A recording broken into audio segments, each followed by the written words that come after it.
Bonsoir, bienvenue sur la Van Morgane. J'espère que vous allez bien. Aujourd'hui, je vais commencer une nouvelle lecture et je ne savais pas trop... En fait, non, c'est pas que je ne savais pas quoi lire, c'est que j'avais tellement d'idées de lecture. J'ai beaucoup de livres avec moi là. Bon, j'ai un livre que je lis pour moi et j'ai 1, 2, 3, 4, 5 livres avec moi et j'en ai oublié un, ça fait donc 6, sans compter d'autres. Donc, non, des idées de lecture j'en ai, mais qu'est-ce qui était le plus... Qu'est-ce que je devais lire maintenant ? Eh bien, je crois que c'était Karen, de Joseph Conrad. Donc, allons-y, c'est parti. Je vous remercie infiniment pour votre écoute. J'espère que vous allez bien, que vous n'avez pas trop chaud.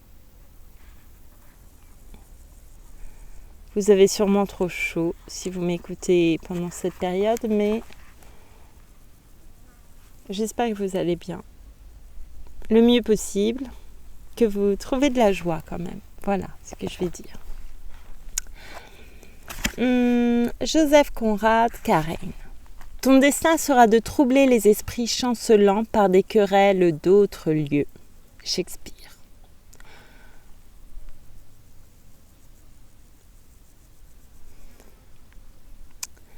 Au lecteur. Le relisant après de nombreuses années, Karen me fit l'effet d'une chose vue à la jumelle depuis une position plutôt avantageuse. Avec cette histoire, je ne revenais pas dans l'archipel, je jetais seulement un nouveau regard sur lui. Je reconnais que j'étais tellement absorbée par cette vision lointaine que je ne remarquais même pas l'identité presque totale du motif de ce récit avec celui de la lagune. Néanmoins, l'idée qu'il recèle est toute différente. Mais si cette histoire est particulièrement mémorable pour moi, c'est parce que ce fut ma première contribution au Blackwoods Magazine et que cela m'amena à faire la connaissance de Mr. William Blackwood, dont j'estimais à son juste prix l'appréciation réservée mais sincère.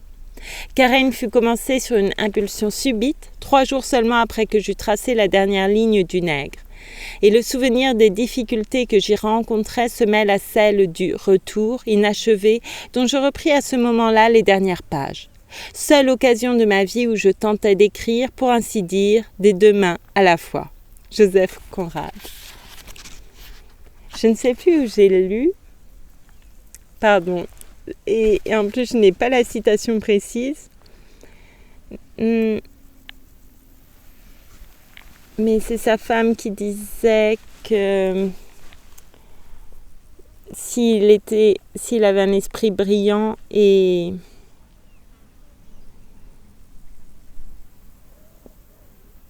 toujours en ébullition, par contre, il passait beaucoup de temps à ne pas faire grand-chose. C'est très mal dit, très mal résumé, en tout cas c'est ce que j'ai compris. Pardon, allez c'est parti, chapitre 1. Nous le connûmes en ces temps pleins de dangers, où nous nous considérions heureux si nous pouvions seulement tenir entre nos mains nos vies et nos biens. Nul d'entre nous, je crois, ne possède aucun bien, et l'on me dit que nombreux sont ceux qui négligemment ont perdu la vie. Mais je suis sûre que les rares survivants ont encore la vue assez claire pour avoir lu dans la respectabilité embrumée de leurs journaux l'annonce de multiples soulèvements indigènes dans l'archipel des Philippines. Le soleil brille entre les lignes de ces brefs articles. Le soleil et le scintillement de la mer. Un nom étrange réveille les souvenirs. Les mots imprimés donnent à l'atmosphère enfumée du présent un peu du parfum subtil et pénétrant des brises de terre soufflant dans les cieux étoilés de nuit tombée dans le passé. Un feu signale, lui, comme un bijou sur la haute muraille d'une montagne sombre. De grands arbres, sentinelles avancées de forêts immenses, se dressent immobiles et attentifs au-dessus de l'eau dormante des rivières. Une ligne de houle blanche gronde sur une plage déserte, l'eau des hauts fonds écume sur les récifs, et des petites îles vertes, disséminées au soleil calme de midi, sont posées sur la surface d'une mer luisante comme une poignée d'émeraudes sur un bouclier d'acier. Il y a des visages aussi, des visages à la peau sombre, sauvages et souriants, les visages ouverts et audacieux d'hommes aux pieds nus, bien armés et silencieux. Ils venaient nombreux sur le pont de notre goélette, avec leurs suites voyantes et barbares, avec les couleurs agressives de leurs sarongs bariolés, leurs turbans rouges, leurs vestes blanches, leurs broderies, avec leurs armes aux fourreaux étincelants, leurs anneaux d'or, leurs amulettes, bracelets, lances et les poignets sertis de pierres précieuses de leurs armes. Ils avaient une attitude aisée, un regard résolu, des manières réservées. Et l'on croit entendre encore leur voix douce parler de batailles, de voyages, de périls évités, se vantant avec discrétion, plaisantant avec calme, parfois faisant en un murmure de bonne compagnie l'éloge de leur propre courage, de notre générosité, ou bien célébrant avec loyauté et enthousiasme les vertus de leur chef. On se souvient des visages, des regards, des voix.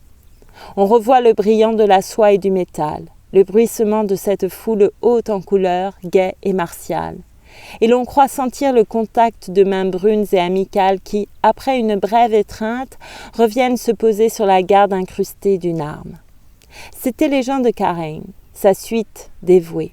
Il lisait ce qu'il devait faire sur ses lèvres, leurs pensées dans ses yeux. Il leur parlait nonchalamment et à voix basse de la vie et de la mort. Ils accueillaient humblement ses paroles comme des dons du destin. C'étaient tous des hommes libres, et quand il s'adressait à lui, il disait « votre esclave ». Sur son passage, les voix baissaient, comme s'il avançait protégé par le silence. Des murmures déférents le suivaient. Ils l'appelaient leur chef de guerre. Il était le souverain de 3 villages sur une plaine resserrée. Le maître d'un espace de terre insignifiant, d'un espace conquis en forme de jeune lune qui vivait ignoré entre les montagnes et la mer. Du pont de notre goélette, ancré au milieu de la baie, d'un vaste geste théâtral, il nous montra la totalité de son domaine le long de la ligne déchiquetée des pics montagneux.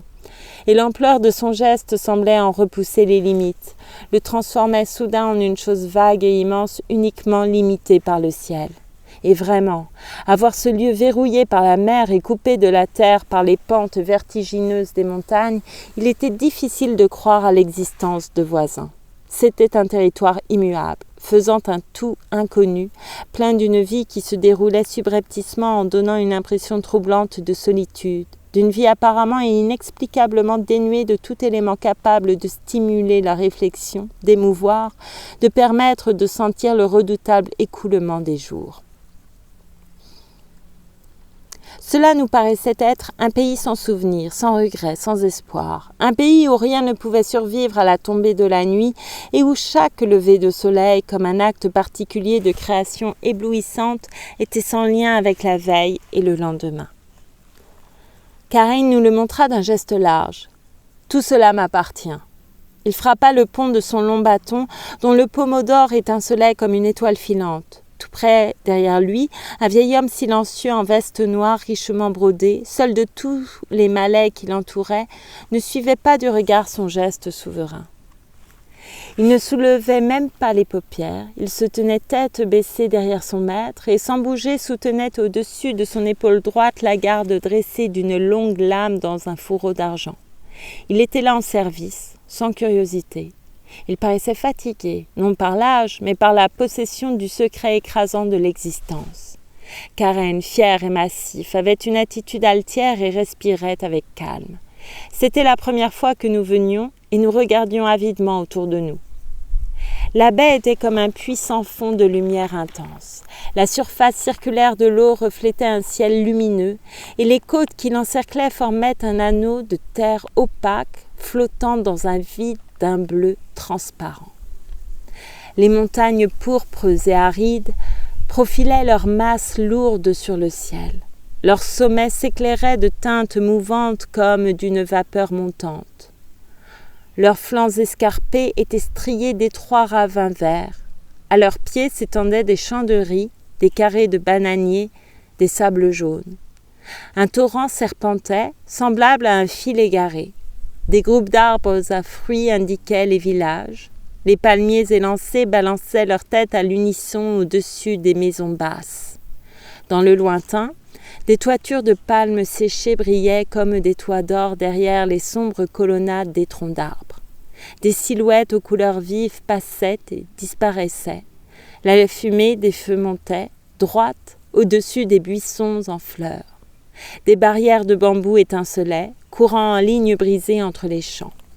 Un cri montait soudain, plaintif, sur la plage, puis cessait brusquement, comme étouffé sous l'avalanche des rayons solaires. Un souffle de brise faisait passer une ombre ténébreuse sur l'eau lisse, effleurait nos visages, vite oubliés. Rien ne bougeait. Le soleil embrasait un creux sans ombre de couleur et d'immobilité. Telle était la scène sur laquelle, vêtu de splendeur pour jouer son rôle, il paradait dans une dignité sans pareille, glorifié par le pouvoir qu'il avait d'éveiller l'espoir absurde de quelque événement héroïque, une action ou un chant, en harmonie avec un soleil extraordinaire.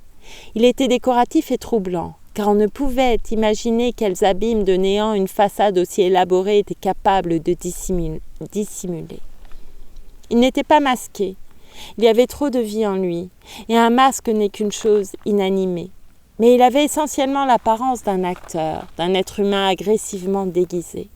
Ses moindres faits et gestes étaient préparés et inattendus. Ses paroles graves, ses phrases inquiétantes comme des avertissements, compliquées comme des arabesques.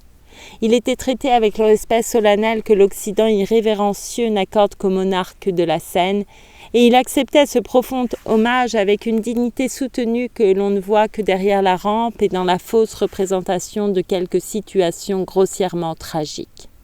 Il était presque impossible de se rappeler ce qu'il était, le simple petit chef d'un coin de Mindanao, opportunément isolé, où il pouvait avec une sécurité relative transgresser la loi sur les trafics d'armes et de munitions avec les indigènes.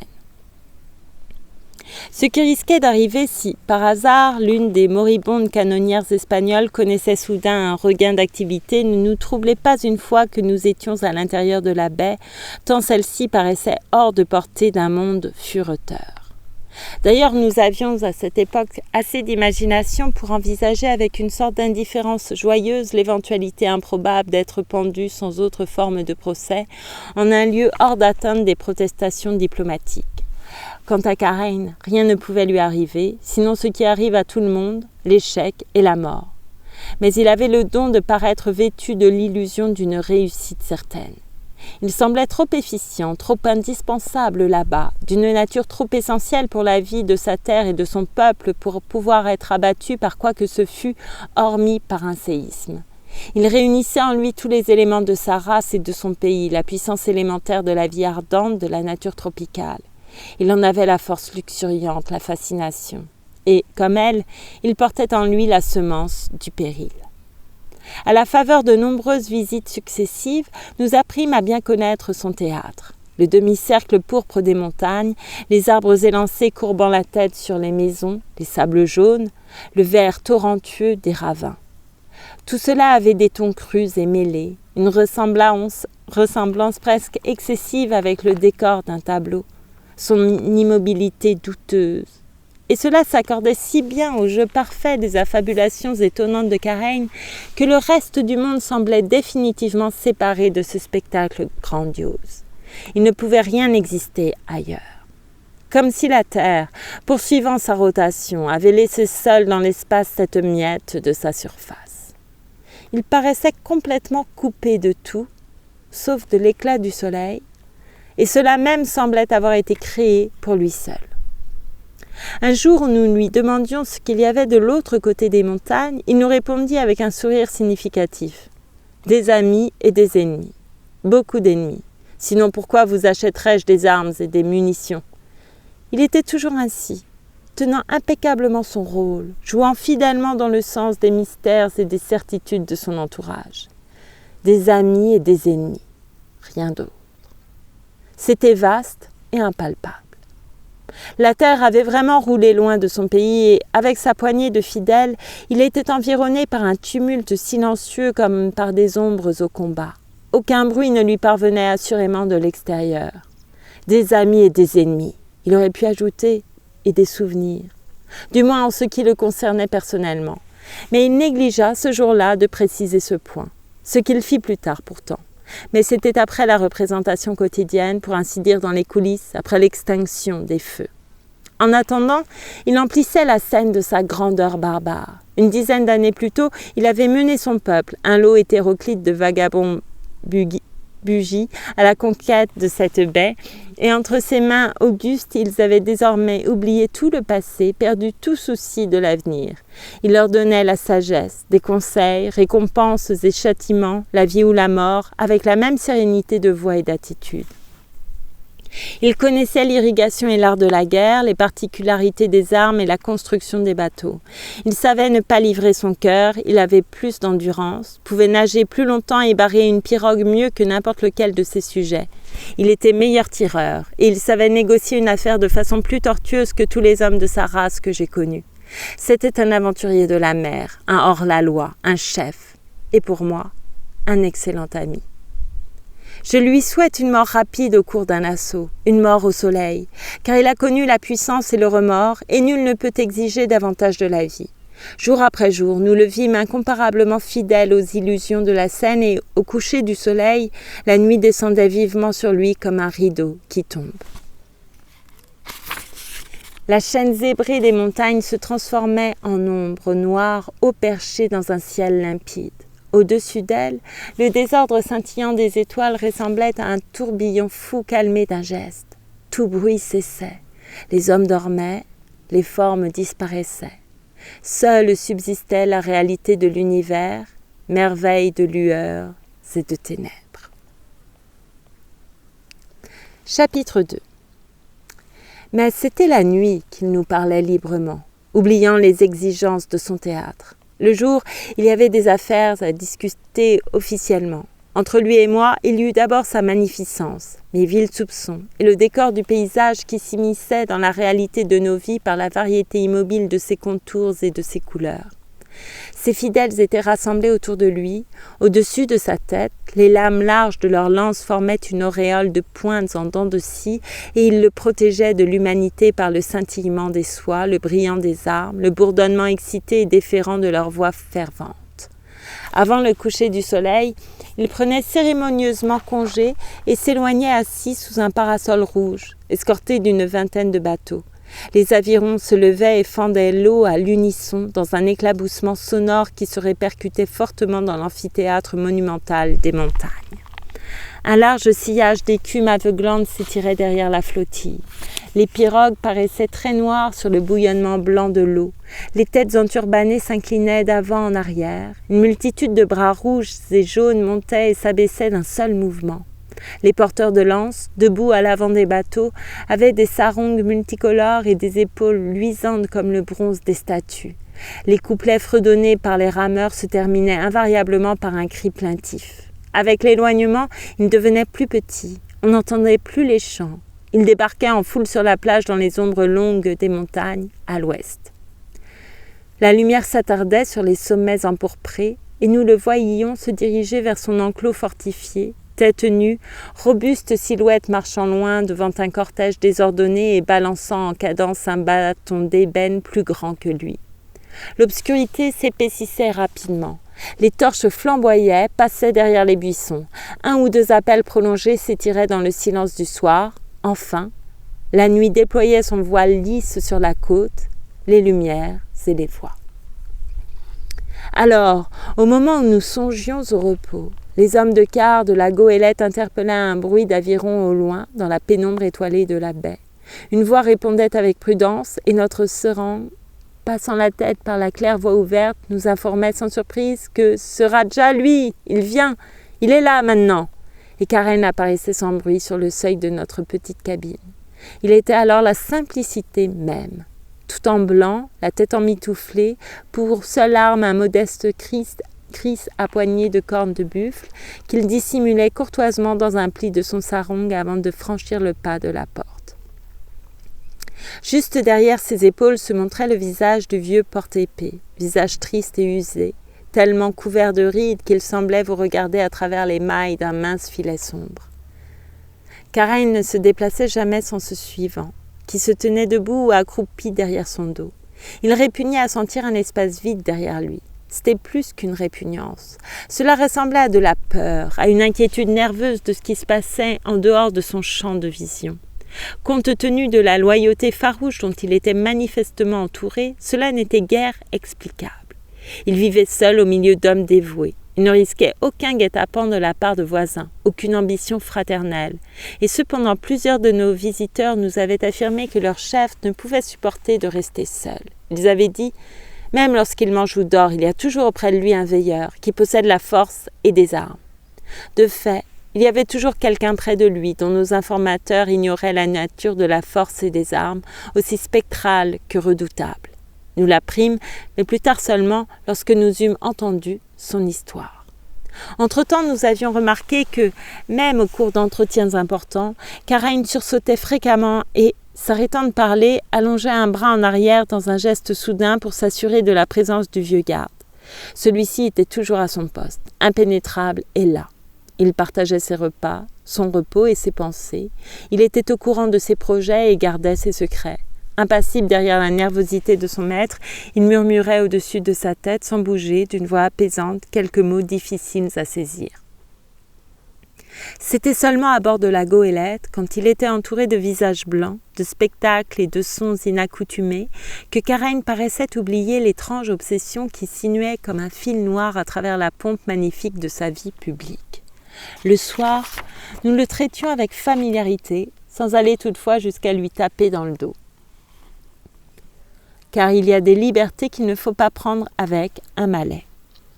Il disait lui-même que, dans ces occasions, il n'était qu'un gentleman rendant visite à d'autres gentlemen qu'il croyait aussi bien nés que lui.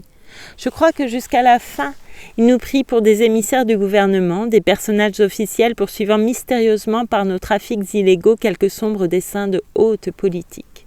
Nos protestations et dénégations restèrent vaines. Il se contentait de sourire avec une discrétion courtoise et s'enquérait de la reine. Chacune de ses visites débutait par ce sujet. Il était insatiable de détails. Il était fasciné par la détentrice d'un sceptre dont l'ombre s'étendait vers l'est, sur la terre et sur les mers, bien au-delà de son propre lopin de pays conquis. Il multipliait les questions. Il n'en savait jamais assez sur la souveraine, dont il parlait avec émerveillement et un respect chevaleresque, avec une sorte de crainte affectueuse. Plus tard, lorsque nous apprîmes qu'il était le fils d'une femme qui avait régné longtemps auparavant sur un petit état Bugie, nous supposâmes que le souvenir de sa mère, dont il parlait avec chaleur, se mêlait un peu dans son esprit à l'image qu'il essayait de se faire de la reine lointaine, à laquelle il attribuait la grandeur, l'invincibilité, la piété et la chance. Pour finir, nous dûmes inventer des détails afin de satisfaire sa curiosité ardente. Notre loyauté doit être pardonnée, car nous nous efforcions de les imaginer en accord avec son idéal auguste et resplendissant. Nous parlions.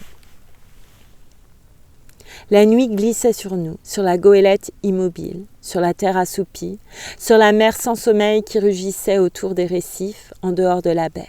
Ces rameurs, 2 hommes de confiance, dormaient dans la pirogue au pied de notre échelle de coupée. Le vieux confident, relevé de son service, somnolait assis sur ses talons, le dos appuyé contre la porte de la descente. Et Karaïn était confortablement assis dans le fauteuil en bois de la goélette, sous le léger balancement de la lampe du carré, un manille entre ses doigts sombres, un verre de limonade devant lui. Le pétillement de ce breuvage l'amusait, mais après en avoir bu 1 ou 2 gorgées, quand il ne pétillait plus, d'un geste discret de la main, il demandait une nouvelle bouteille. Il décimait notre maigre stock. Mais nous ne le regrettions pas, car lorsqu'il se mettait à parler, il le faisait bien. Il devait avoir été en son temps un fameux dandy Bugie, car même à cette époque, et lorsque nous fîmes sa connaissance, il n'était déjà plus jeune, son élégance était impeccable et recherchée, ses cheveux teints en châtain clair. La prestance paisible de son comportement transformait le carré mal éclairé du navire en salle d'audience. Il parlait de la politique entre les îles avec une perspicacité narquoise et mélancolique. Il avait beaucoup voyagé, pas mal souffert, intrigué, combattu. Il connaissait les cours indigènes, les comptoirs européens, les forêts, la mer, et, comme il le disait lui-même, il avait dans le passé parlé à de nombreux grands personnages. Il aimait bavarder avec moi parce que j'avais connu certains de ces hommes. Il avait l'air de croire que je serais apte à le comprendre.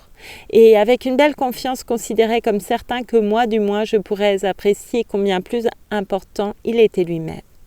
Mais ce qu'il aimait le mieux, c'était parler de son pays natal, un petit état bougie sur l'île des Célèbes. J'y étais allée récemment et il insista pour en avoir des nouvelles. À mesure que des noms d'hommes passaient dans la conversation, il disait « Nous nous sommes mesurés à la nage lorsque nous étions enfants » ou « Nous avons chassé le daim ensemble. Il était aussi adroit que moi avec le lasso et la lance. » De temps en temps, ses grands yeux rêveurs roulaient nerveusement. Il fronçait les sourcils, souriait ou devenait pensif et, le regard fixe, il hochait un peu la tête en silence devant une vision d'un passé regretté. Sa mère avait régné sur un petit état semi-indépendant en bordure de mer, à l'entrée du golfe de Bonny. Il parlait d'elle avec fierté. Elle avait été une femme de décision dans les affaires de l'État et dans celles de son cœur. Après la mort de son premier mari, sans se laisser impressionner par la turbulente opposition des chefs, elle épousa un riche commerçant, un homme sans famille, un Corinchi. Karen était née de ce second mariage, mais cette naissance malencontreuse ne fut apparemment pas la cause de son exil, qu'il ne nous révéla pas, bien qu'il laissa échapper une fois avec un soupir. « Ah, mon pays ne sentira plus jamais le poids de mon corps. » Mais il racontait volontiers l'histoire de ses errances et nous donna tous les détails de sa conquête de la baie. Faisant allusion au peuple qui vivait de l'autre côté des montagnes, il murmurait doucement avec un geste insouciant de la main « Ils ont franchi une fois les montagnes pour venir nous attaquer, mais ceux qui ont pu s'enfuir ne sont jamais revenus. » Il rêva un moment, se souriant à lui-même, puis ajoutait avec une fière sérénité « Bien peu ont pu s'enfuir. » Il adorait faire revivre le souvenir de ses victoires. Il aimait l'effort avec passion. Quand il parlait, il avait l'air martial, chevaleresque, stimulant. L'admiration de son peuple n'avait rien d'étonnant. Un jour, nous le vîmes marcher en plein jour entre les maisons de l'établissement. Aux portes des huttes, des groupes de femmes se retournaient pour le regarder, avec de doux roucoulements et des yeux brillants. Des hommes en armes s'effaçaient devant lui, soumis au garde-à-vous. D'autres s'approchaient de lui à la dérobée, courbant l'échine, et s'adressaient à lui avec humilité. Une vieille femme allongea un bras maigre drapé de tissu et cria depuis un seuil sombre « Que les bénédictions tombent sur ta tête !» Un homme au regard féroce montra au-dessus de la clôture basse d'un champ de bananiers un visage ruisselant, une poitrine nue barrée de 2 cicatrices et hurla d'une voix haletante « Que Dieu donne la victoire à notre maître !» Karen marchait vite, à longues et fermes enjambées. Il répondait au salut par de rapides regards pénétrants à droite et à gauche. Des enfants arrivaient en courant entre les maisons, regardaient craintivement en se cachant. De jeunes garçons le suivaient en se glissant entre les buissons, leurs yeux brillaient à travers le feuillage sombre. Le vieux porte-épée, le fourreau d'argent sur l'épaule, trottinait sur ses talons, la tête baissée, les yeux rivés au sol. Absorbés et rapides, il passait au milieu de cette agitation comme 2 hommes se hâtant dans une grande solitude. Dans la salle du conseil, il était entouré par le sérieux des chefs en armes et par de longues rangées de vieux notables vêtus de cotonnade, accroupis, les bras pendants sur leurs genoux. Sous le toit de chaume soutenu par des piliers de bois lisse, dont chacun avait coûté la vie à un jeune palmier élancé, le parfum des baies fleuries se répandait en vagues tièdes. Le soleil plongeait. Dans la cour ouverte, des quémandeurs franchissaient la grille, levant de loin leurs mains jointes au-dessus de leur tête et s'inclinant très bas dans les rayons rutilants du soleil couchant. Des jeunes filles étaient assises, les genoux couverts de fleurs, sous les larges branches d'un gros arbre. La fumée bleue des feux de bois répandait une brume fine au-dessus des toits pointus des maisons aux murs brillants de roseaux tressés, entourés de poteaux de bois brut sous les avant-toits pentus. Il rendait la justice sous les ombrages. De son siège élevé, il distribuait ordres, conseils, reproches. De temps à autre, le murmure d'approbation s'enflait et les porteurs de lances inactifs qui flânaient distraitement près des piliers en regardant les filles tournaient lentement la tête. À nul homme n'avait été donné de vivre sous la protection de tant de respect, de confiance et de crainte. Et cependant, il se penchait parfois en avant, semblant écouter au loin quelques notes discordantes, comme s'il s'attendait à entendre une voix faible, un bruit de pas léger. Ou bien il faisait mine de se lever, comme si quelqu'un lui avait familièrement touché l'épaule. Il regardait derrière lui avec appréhension. Son vieux suivant chuchotait dans son oreille de façon inaudible. Les chefs détournaient les yeux en silence, car le vieux magicien, l'homme capable de se faire obéir des fantômes et d'envoyer des esprits du mal aux ennemis, parlait à voix basse à leur maître. Autour de la brève immobilité de ce lieu découvert, les arbres bruissaient légèrement, on entendait fuser en éclats joyeux et limpides les rires des jeunes filles qui jouaient avec les fleurs. Au bout des lames des lances dressées, les longues touffes de crins de cheval teint ondulaient comme des bannières rouges sous les bouffées de la brise. Et au-delà des haies éclatantes, un ruisseau d'eau vive et claire courait, invisible, en chantant sous les herbes courbées de la rive son murmure aimable et passionné. Après le coucher du soleil, loin dans les champs et le long de la haie, on voyait flamber des bouquets de torches sous le toit élevé de la salle du conseil. Des flammes rouges et fumeuses oscillaient sur de hautes perches et leur lumière dure passait sur les visages, se posait sur les troncs lisses des palmiers, allumait des étincelles sur les bords des plats de métal posés sur de belles nattes. Cet obscur aventurier festoyait comme un monarque. Les hommes s'accroupissaient en cercle par petits groupes autour des écuelles de bois. Des mains brunes se tendaient au-dessus des monceaux de riz neigeux. Assis à l'écart des autres sur une couche grossière, il s'appuyait sur un coude, la tête penchée. À son côté, un adolescent improvisait sur un diapason élevé un chant qui célébrait sa vaillance et sa sagesse. Le chanteur se balançait d'avant en arrière, en roulant des yeux frénétiques.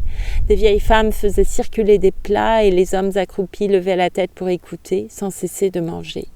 Le chant de victoire vibrait dans la nuit, les strophes se succédaient, ardentes et mélancoliques comme les pensées d'un ermite.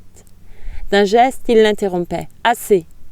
Un hibou ululait au loin, savourant l'ombre profonde du feuillage dense dans le chaume d'attaque. Des lézards couraient en lançant leur doux appel. Les feuilles sèches du toit bruissaient. Soudain, la rumeur des voix mêlées devenait plus forte.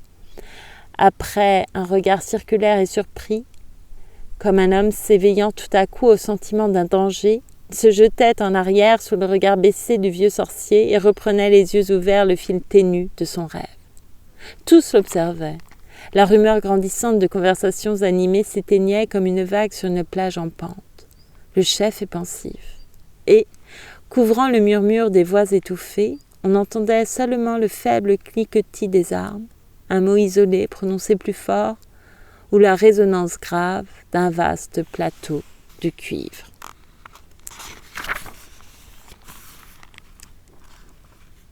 Et c'est la fin du chapitre 2. Et je vais m'arrêter là pour cette lecture. Oui. Je vous remercie beaucoup pour votre écoute.